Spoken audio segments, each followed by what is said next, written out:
প্রায় 12,21,000 বর্গ কিলোমিটার দেশ দক্ষিণ আফ্রিকার অন্যতম বড় প্রদেশ ওয়েস্টার্ন কেপে বসবাস করেন প্রায় 40,000 বাংলাদেশি। বাংলাদেশ দূতাবাস থেকে প্রায় 1,500 কিলোমিটার দূরে হওয়ায় এই অঞ্চলের প্রবাসীদের দূতাবাসের সেবা পেতে পোহাতে হয় নানা বিড়ম্বনা। যাতায়াতে বাড়তি খরচের পাশাপাশি রয়েছে পুলিশি হয়রানির অভিযোগও।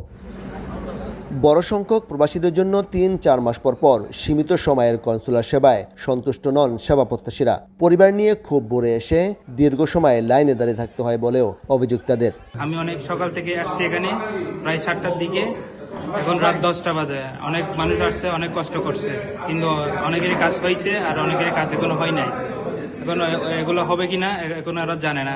আমরা অনেক দূর থেকে আসছি, তো কখন পাবো আমরা এখন নিশ্চয়তা পাচ্ছি না।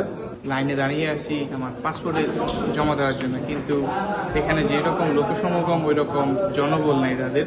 আমাদের সেবা দেওয়ার শেষ সময় সকাল 8টা থেকে আনুমানিক 4টা পর্যন্ত ছিল বোধহয়, কিন্তু এখন কি হচ্ছে রাত প্রায় 10টার উপরে বাজে, এখন আমাদের কাঙ্ক্ষিত সেবা আমরা পাইনি। অনেক লোক আছে দূর দূরান্ত, খুব ভোরে আসি আমরা এখানে দাঁড়ায় পাসপোর্ট করার জন্য। আমরা ঠিক মতো সেরকম আপনার সেবার মানও পাই না। এখন আমরা চাই দ্রুত সেবার মানটা বাড়ুক, কেবল বাড়াক।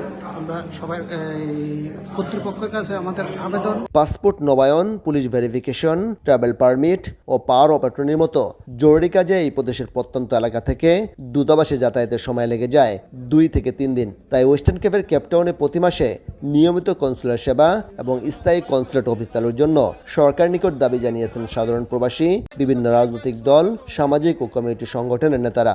আমাদের জন্য একটি কনসুলেট সেবা প্রদানের ব্যবস্থা করে এখানে একটা কনসুলেট অফিস স্থাপন করে বাংলাদেশ সরকার যদি এখানে কেপটাউনে একটি কনসুলেট প্রতিষ্ঠা করে, তাহলে এই বিপুল সংখ্যক বাংলাদেশি এই কনসুলেট সেবা পেতে পারে এবং তাদের জন্য সহজ হয়। প্রবাসীদের জরুরি সেবা সহজ করতে আরও বেশি কনসুলার সেবা চালু, জনবল বৃদ্ধি এবং কেপটাউনে স্থায়ী কনসুলেট অফিস চালুর জন্য সরকারের কাছে আবেদন জানানো হবে বলে জানিয়েছেন দক্ষিণ আফ্রিকা নিযুক্ত বাংলাদেশের রাষ্ট্রদূত জনাব শাহ আহমেদ শফি। আমরা প্রচন্ড জনবল সংকটে আছি, এটাকে অ্যাড্রেস করাটা এটাকে যেন আমরা মোকাবেলা করতে পারি এবং জনবল সরকার থেকে আমাদের এখানে দিবে আরো আমরা প্রত্যাশা করি। দূতাবাসের সেবা আরও সহজ ও দ্রুত করতে সংশ্লিষ্ট কর্তৃপক্ষ প্রয়োজনীয় পদক্ষেপ নেবে বলে আশা প্রবাসীদের। মিজানুর রহমান রাসেল, সময় সংবাদ, দক্ষিণ আফ্রিকা।